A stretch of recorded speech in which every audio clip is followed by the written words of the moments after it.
Salut les amis, salut la team, bonjour à tous. On se retrouve pour la vidéo du vendredi, la dernière de la semaine, et on va mettre l'accent sur la quantité de matchs qu'on a aujourd'hui. 14 rencontres NBA au programme, bien entendu. C'est logique, elles vont toutes se rencontrer, plus ou moins 28 équipes sur 30 qui seront présentes sur les parquets ce soir, avant le NBA Christmas Day qui arrive de dimanche à lundi. Dimanche, ça commence à 18h, ça va se terminer dans la nuit de dimanche à lundi aux alentours de 4h du matin. Bonne nouvelle, juste après, sous les coups de 18h, sous les coups de 18h, je vais la tourner et je la posterai dimanche. J'essaierai de la poster dimanche matin. Je vais faire une vidéo pour le NBA Christmas Day parce que c'est quand même un moment incontournable en NBA. Il y a 5 matchs au programme. Je pense que c'est pas trop mal de caler une vidéo avec plusieurs explications à ce sujet. En tout cas, bienvenue à tous. On va commencer cette carte, mais avant toute chose, le bookmaker avec lequel je suis parti aujourd'hui est Winamax qui vous propose un bonus à hauteur de 100 € où votre premier dépôt est doublé immédiatement, l'un des bonus les plus intéressants du marché à l'heure actuelle. Tout le descriptif en dessous de la vidéo, sans oublier notre partenariat avec Sora sur la NBA.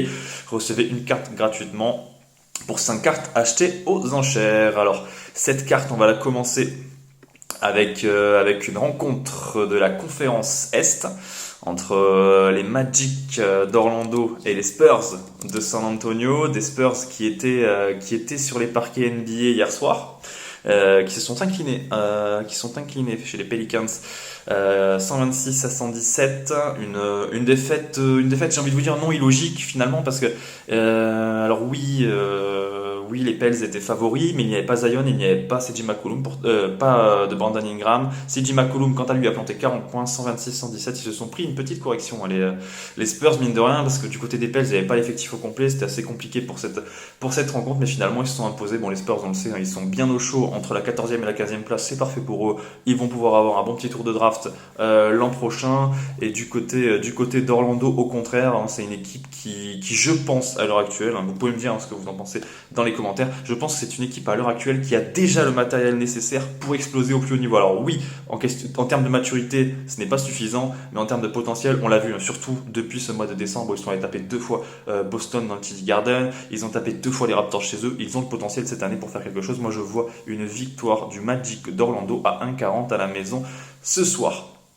Petite parenthèse d'ailleurs, vous l'avez peut-être vu, les bookmakers ils ont un peu baissé radicalement les cotes sur beaucoup de matchs. Donc moi là je pars sur Winamax, mais essayez de jongler à droite à gauche pour voir si vous trouvez pas mieux au niveau des cotes, parce que elles ont vachement baissé depuis la fin de la Coupe du Monde, surtout sur les paris en sec, comme le résultat d'équipe. Moi j'ai l'habitude de prendre sur les pronos joueurs, elles n'ont pas, ça reste sensiblement les mêmes, mais regardez de temps en temps à droite à gauche. La deuxième rencontre de la soirée, nous allons prendre la direction de la Wells Fargo Center, où les Sixers reçoivent les Clippers pour une affiche qui promet énormément dans la mesure où il y aura tout le monde en tenue sur les parquets ce soir. On va retrouver Joel Embiid, on va retrouver James Harden, Kawhi Leonard, Paul George. Ça promet de faire du dégât pour cette équipe des Clippers. Pour moi, c'est un vrai gros test pour les Clippers, cette rencontre. C'est l'une des premières fois ils vont être au complet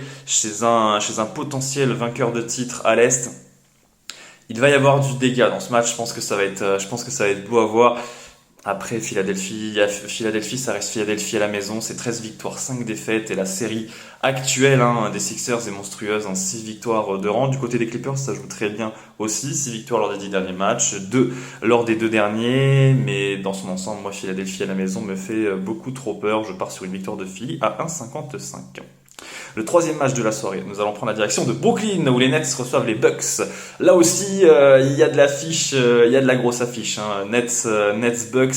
Là, ça sent bon le basket. C'est pas un vieux Orlando-Houston. Là, c'est vraiment c'est du lourd. Du Bucks Nets. Les Nets qui sont actuellement les meilleurs en NBA, ce sont ceux qui gagnent le plus de matchs. Ils ont gagné 10 matchs sur des 11 derniers.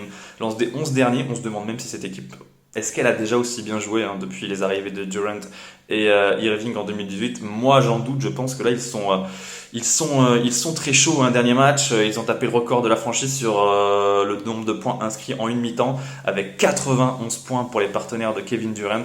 Moi, je les vois enchaîner et envoyer un message à un favori, hein, clairement Milwaukee est peut-être la deuxième meilleure équipe, hein, de la NBA à l'heure actuelle, derrière Boston. Moi, je pense ils sont capables de leur envoyer un message. En plus, Milwaukee, on le sait, en déplacement, c'est un peu compliqué. 8-6, ils ont perdu le dernier match contre Cleveland, et chez un Brooklyn qui gagne tous ses matchs à l'heure actuelle. Moi, je pars sur une victoire des Nets ce soir pour une belle petite cote qui monte à un peu plus d'1,70 dans le temps réglementaire. Knicks Bulls est notre prochaine affiche, direction le Madison Square Garden dans la Big Apple. Et là, pour ce soir, ce sera ma plus grosse cote, hein, de la soirée. Je pars sur une victoire des Bulls de Chicago. Alors, comme lors de la dernière vidéo, j'avais mis les Bulls, hein, plus 4 contre Atlanta. C'est des cotes qui sont sensiblement similaires, mais c'est passé. Et du côté de New York, j'ai envie de vous dire, ils nous font la même mayonnaise depuis des années. C'est toujours le même refrain. Regardez, New York, ça va enchaîner des matchs, ça va en gagner 7-8. On se dit, ça y est, ils sont partis. On les voit bien plus haut, et finalement, ils vont commencer à perdre des matchs un peu à la con. Et celui-ci, j'ai l'impression, il peut en faire partie. D'autant plus que Chicago jouait très très mal, et là, ça va beaucoup mieux depuis 2 matchs. Ils viennent de taper le Heat et Atlanta, donc en déplacement. Chicago qui montre un très bon visage en déplacement, et je pense que le Madison Square Garden, pour continuer dans cette lancée, c'est le lieu parfait, dans le sens où les Knicks, ils sont tellement irréguliers, et même s'ils ont produit du beau basket, ça peut s'écrouler du jour au lendemain. Moi, je pars sur une victoire pour une très belle cote des Bulls de Chicago. La cinquième rencontre de la soirée, nous allons prendre la direction de Boston, où les Celtics reçoivent les Wolves de Minnesota. Je suis juste en train de regarder le temps, hein. Honnêtement, les amis, ça va prendre un peu plus de temps que d'habitude, hein, cette vidéo. Elle sera pas vraiment, courte, pardon. Il y a trop de matchs à décortiquer. Donc Boston, Minnesota, cinquième match de la soirée, 5 sur 14.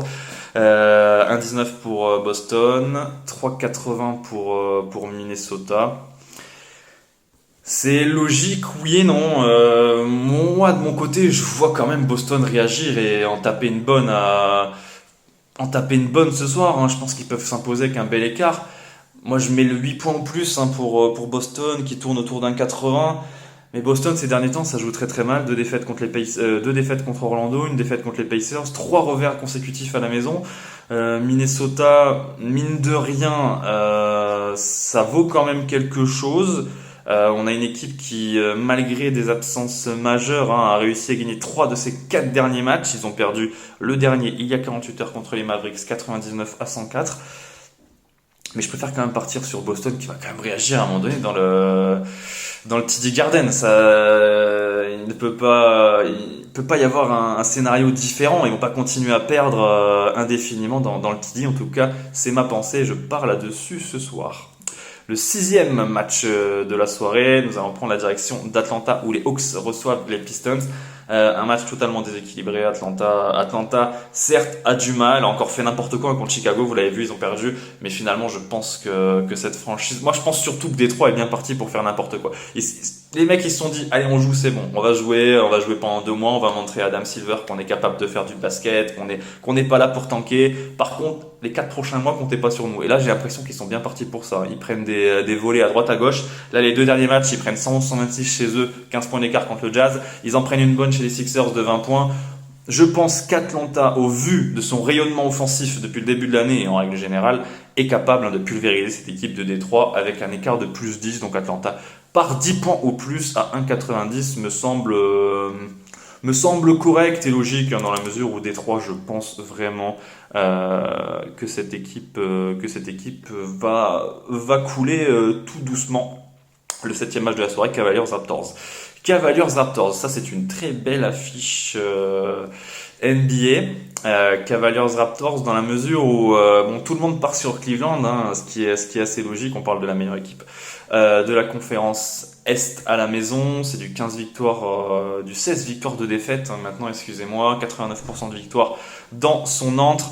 Alors les battre, ça va être compliqué pour Toronto, mais je pense qu'ils sont capables de les bouger. Toronto a fait un très gros match dans le Madison lors de leur dernière sortie, et Toronto, le Toronto plus 7 me tente.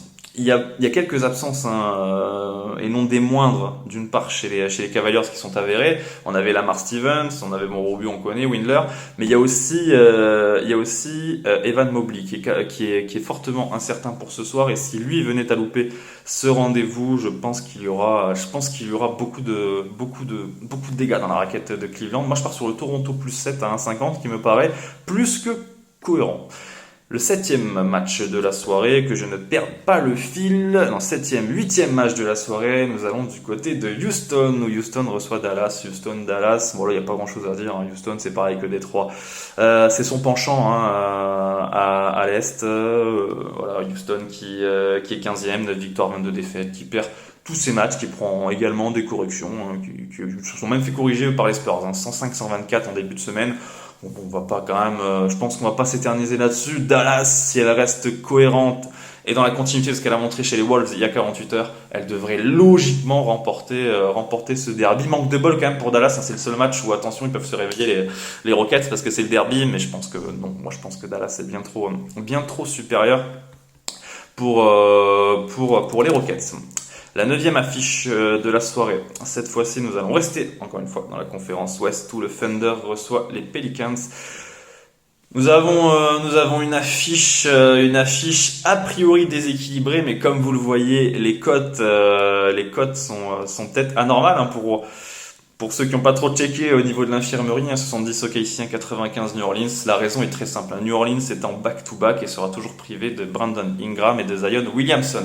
Ce sont les raisons qui poussent, hein, les bookmakers à nous pondre un OKC légèrement favori. Alors est-ce qu'ils ont raison, est-ce qu'ils ont tort? J'en sais rien du tout. Là, je vous avoue, c'est ce genre de match qui est, bah voilà, ils savent très bien, ça peut partir dans tous les sens. C'est pour ça que les cotes sont aussi proches, elles sont très rapprochées. Alors le Thunder, c'est 12e de conférence Ouest, mais ça reste sur 3 succès de rang, 9 victoires, 7 défaites à la maison. Moi je pense quand même que New Orleans, bon voilà, New Orleans, ils veulent quand même montrer quelque chose cette année. Alors oui, il va y avoir beaucoup de cadres qui sont absents, mais même avec une équipe remaniée, je pense qu'ils sont capables d'aller s'imposer à OKC. Ils sont 3e de conférence Ouest, et en fin d'année, ils peuvent très bien la récupérer, hein, cette première place, ça se dégoupille bien. Même ce soir, hein, déjà, si ça. Bon, après, il faudrait un concours de circonstances incroyable, mais New Orleans peut récupérer la première place sur le long terme. Moi, je pense que New Orleans est capable d'aller s'imposer là-bas, hein. Ok, ici, c'est pas non plus une valeur sûre, c'est 12e de conférence Ouest, et rappelons-le, c'est une équipe qui vise avant tout un projet sur le long terme et pas dans l'immédiat. Miami, Indiana. 10e match de la carte. Celui-ci, pour vous mettre dans la confidence, je l'ai rentré hier soir. Et ce matin, c'est tombé. Tyrese Haliburton est très incertain. Moi, je pense qu'il va la louper cette rencontre, ce qui est une très mauvaise nouvelle pour Indiana. Donc Miami gagne de 6 points au plus à 1,72 me paraît plus cohérent, hein, dans la mesure où Indiana peut se retrouver privé de son meilleur joueur, hein, celui d'où vient l'étincelle, hein, depuis le début de la saison. Miami à la maison, ça reste quand même cohérent, 9 victoires, 7 défaites. Et c'est le genre de match, j'ai envie de vous dire, qu'ils n'ont pas le droit de perdre. Miami, ils font un début de saison pourri, ils sont 7e. Et Indiana, contrairement à Miami, sort un peu la tête de l'eau, hein. Ils ont perdu beaucoup de joueurs. L'an dernier, c'était bien pourri. Là, cette année, ça revient fort. Un bon choix de draft avec le petit Canadien Bénédicte Mathurin. Et une dynamique, hein, qui tend vers le positif. 16 victoires, 16 défaites, ils sont 9e de conférence Est. Miami doit distancer Indiana, ça passe par une victoire ce soir chez eux. Moi je pense qu'ils n'ont pas le choix, hein, Miami, ils doivent impérativement remporter ce match entre deux franchises qui ont le même bilan, rappelons-le. On va rentrer dans la fin de la carte, on entame le 11e match, Nuggets Blazers, 3h du matin aux États-Unis, direction donc les Rocheuses du Colorado. Denver qui occupe actuellement à la première place de la conférence Ouest, comme je le dis souvent dans la partie rédac, sans faire de bruit. Cette équipe, elle monte tout doucement en régime, pourtant elle est privée de Michael Porter Jr., hein, elle a toujours un effectif, hein, ça c'est un peu chiant, toujours des blessés à droite, à gauche. Ce qui manque à Denver, hein, c'est ça, hein, c'est des joueurs systématiquement dispo et une régularité, hein, pour les hommes de coach Malone. À ce niveau-là, là, à l'heure actuelle, ils sont quasiment intouchables chez eux. 10 victoires, 3 défaites. On le sait, c'est toujours très compliqué d'aller s'imposer dans cette salle. L'ex-Pepsi Center. Denver doit le faire.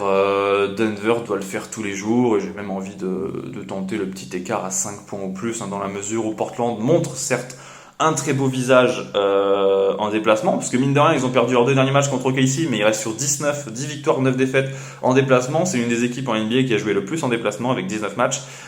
Moi, je pense quand même que Denver, logiquement, devrait même combler le petit écart. Le troisième match de la soirée, celui-ci me fait grave flipper parce que honnêtement, c'est là où je peux pas vous mentir, c'est là où je me foire le plus cette année, c'est à essayer de comprendre les Kings de Sacramento. À chaque fois qu'ils jouent, qu'ils soient à la maison en déplacement contre une franchise bidon ou une franchise qui joue le titre, j'ai du mal à les comprendre. Là, je vais partir sur le Wizards plus 9 dans la mesure où je considère que cette équipe de Washington, elle est dans l'obligation, elle n'a plus le choix. Sa série de 9 défaites, 10 défaites même, l'a complètement plombée et elle est obligée de maintenant de gagner des matchs, elle est obligée de remonter au classement de la conférence Est avant de voir le train partir définitivement.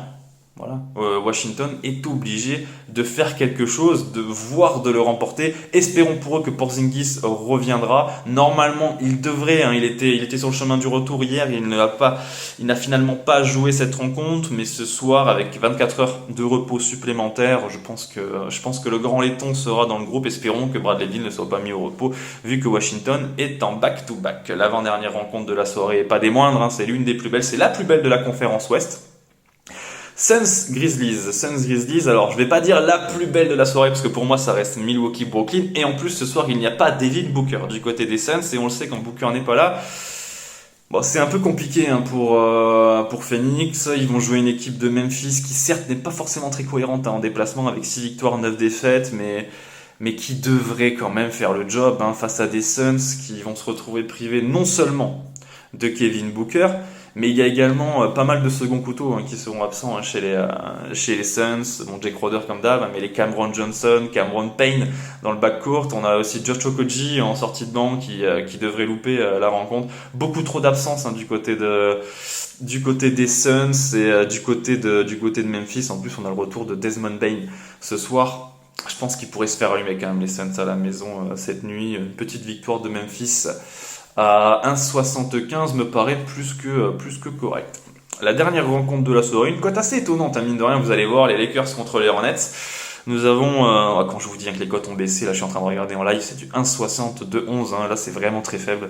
1,60 2,11 pour 1,60 donc pour les Lakers, hein, logiquement, qui vont recevoir des Hornets qui eux sont 14e de conférence Est. Les Hornets, ils ont perdu 9 de leurs 10 derniers matchs. Les Lakers jouent mieux, même s'ils ont perdu beaucoup de matchs hein, ces derniers temps. Il n'y a pas Davis, mais je comprends pas trop quand même, parce que quand même mettre les Lakers à 1,70 en temps réglementaire contre des Hornets qui en plus d'avoir perdu 9 de leurs 10 derniers matchs sont catastrophiques en déplacement, je vous avoue celle-ci je la comprends quand même assez moyennement. Moi je pense que les Lakers à la maison doivent le faire tous les jours avec une belle cote à 1,71. Rappelons-le, Davis n'est pas là, mais retour de LeBron, Westbrook sera bien dans le coup.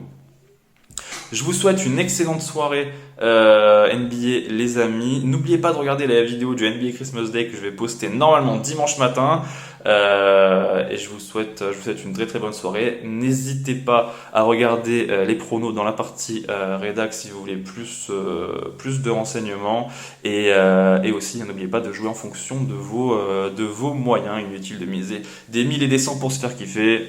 Une petite somme est aussi cool. Et faites comme moi, misez sur des grosses cotes. Hein. Mettons un petit billet de 5 sur Chicago, ça fait tout autant vibrer. Bon allez, ciao ciao les amis, on se retrouve du coup pour la vidéo du NBA Christmas Day qui sera postée dimanche. Ciao ciao.